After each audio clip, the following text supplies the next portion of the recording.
You know the rockets. You've seen them pierce the clouds like fiery arrows, heard the roar, felt the tremble in your chest as they climb towards the heaven.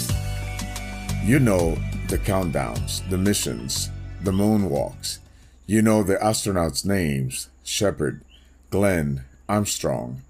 Heroes in helmets who carried America to the stars. Yes, you know that story. But now you'll have a story to tell. Before the rockets rose, before a single astronaut strapped in, before America dare scratch its name into the sky, there were rooms, quiet rooms, filled not with engines or flames, but with pencils. Pencils tapping, scratching, racing against time. In those rooms were women. They were mathematicians. And they weren't just mathematicians. They were African American women working at NASA in the 1950s and 1960s, when segregation was still the law of the land. Women who did not wear flight suits or command capsules. Women whose names were not printed on mission patches. Women who walked through separate doors, used separate restrooms, and were seated at separate tables because segregation was the rule. They were called computers long before the word meant a machine. It meant people, human beings whose brilliance, precision, and courage would one day carry astronauts farther than any machine could. Katherine Johnson, Dorothy Vaughan, Mary Jackson, names once whispered only in corridors, now spoken with reverence. Those women did the math that determined everything. How high a rocket must climb, how fast it must travel, where it must re-enter so that the heroes America celebrated could come home alive. But the machines were coming. Big, blinking, buzzing IBM machines that promised to do in seconds what humans took hours to compute. NASA trusted the machines, mostly.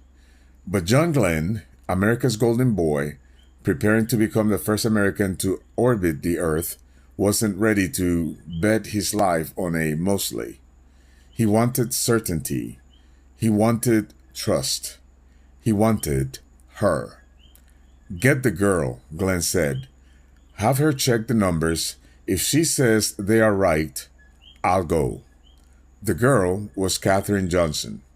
Her reputation, already legendary within NASA's walls, was now about to steady America's greatest leap. Katherine took the numbers. She worked. She checked. She rechecked. Her calculations matched the machines perfectly. And John Glenn went and he orbited the Earth, and he came home safely, because the courage of one man leaned on the brilliance of one woman whose name the world had not yet learned. For years, their contributions remained quiet, tucked behind the bright glare of rockets and the heroics of men who walked across the screen. But history has a way of catching up.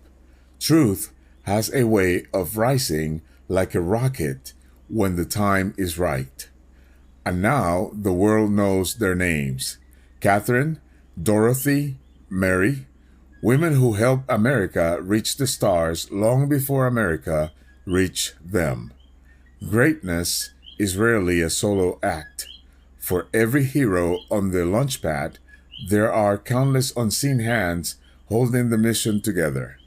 These women remind us that faithfulness in the shadows can change the world in the light. Sometimes God elevates people onto the mountaintop. Other times, He places them in the quiet valley of unseen labor. Yet their impact still reaches the heavens. Their story is a reminder. You don't need applause to matter. You don't need a spotlight to shine. You don't need recognition to be essential. Just be faithful where you are. Remember what the scriptures say. And your Father who sees in secret will reward you openly. Because you never know the story God is writing through you. And now that you know the rest of this story, you have a story to tell.